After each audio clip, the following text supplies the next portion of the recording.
उन परेड में पिछले 3 दिनों से जारी हरी कथा का आज भंडारे के साथ समापन हो गया। इस कथा का आयोजन सनातन धर्म सभा ने करवाया था। दिव्य ज्योति जागृति संस्थान के माध्यम से ये कथा हुई है। साध्वी ज्योत्सना भारती जी ने इस कथा का वाचन किया है। वो अभी हमारे यहाँ साथ हैं। हम उनसे जानेंगे इस कथा के महत्व के बारे में। संस्थान जिसके संचालक एवं संस्थापक श्री आशुतोष महाराज जी, उनकी अनुकंपा से 3 दिवसीय श्री हरि कथा का आयोजन जम्मू में रखा गया। जिस कथा का सार तत्व यही है कि हम अपने घट में उस प्रभु का भरघोर ज्योति के रूप में दर्शन प्राप्त करें ब्रह्म ज्ञान के माध्यम से। एक पूर्ण सद्गुरु ही हमारे जीवन में आकर उस ब्रह्म ज्ञान को हमारे घट में प्रकट करते हैं, जिसके लिए भगवान कृष्ण कहते हैं कि दिव्यम ददामि ते चक्षु पश्यमि जोगमेश्वरम। हम अपने घट में उस दिव्य चक्षु के द्वारा ही उस जोगेश्वर भगवान कृष्ण के ज्योति रूप में दर्शन एक पूर्ण श्रोत्रिय ब्रह्मनिष्ठ गुरु के द्वारा कर पाते हैं, और यही हमारे जीवन का लक्ष्य है। इस प्रकार से आप मंदिर में प्रवेश करते हैं। मंदिर में प्रवेश करने पर आप भगवान की प्रतिमा के आगे नतमस्तक होकर हाथ जोड़कर प्रणाम करते हैं।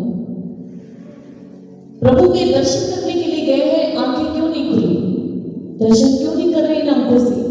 जब रिश्तेदारों को मिलते हैं, सगे संबंधियों को मिलते हैं, हाथ तो जोड़ते हैं पर आंखें नहीं बंद करते। क्यों? क्योंकि आंखें रिश्ते नातों को देखने के लिए बनी है भक्तजनों। इसलिए हमारे महापुरुषों ने कहा, हमारे जीवन में जब एक श्रोत्रिय ब्रह्मनिष्ठ सद्गुरु आते हैं, हमारे मस्तक पर हाथ रखते हैं, हमारा तीसरा नेत्र जिसको eye of soul, single eye, third eye, divine eye, दसम द्वार से परिभाषित किया गया है। यहाँ पर पंडित लोग तिलक लगाते हैं, संत लोग तिलक लगाते हैं, माताएं बहनें बिंदी लगाती हैं। हम सब के पास वहां पर एक तीसरा नेत्र है। हमारी साइंस भी कहती है, जब एक माता के गर्भ में बच्चा 2-3 महीनों का होता है, उसकी तीसरी आंख दिखती है। धीरे धीरे वो लुप्त होनी शुरू हो जाती है। इन आंखों के द्वार बाहर को हैं, लेकिन उस आंख का द्वार अंदर को है। हमारा इंसान अवश्य ही मृत्यु को प्राप्त हो जाता है, क्योंकि काल किसी का पीछा नहीं छोड़ता। काल से बचना है तो महाकाल की शरण में जाना पड़ेगा। जंगल में जब आग लगती है, बड़े बड़े ताकतवर जानवर भी भाग जाते हैं, लेकिन जल जाते हैं। एक चूहा है जो आग से बचता है, क्योंकि उसको बिल खोदनी आती है। वो जंगल में एक बिल खोदता है, उसमें घुस जाता है और बच जाता है। भारत माता की, भारत माता की। सभी हाथ ऊपर करके तालियां बजाएंगे और याद आएंगे।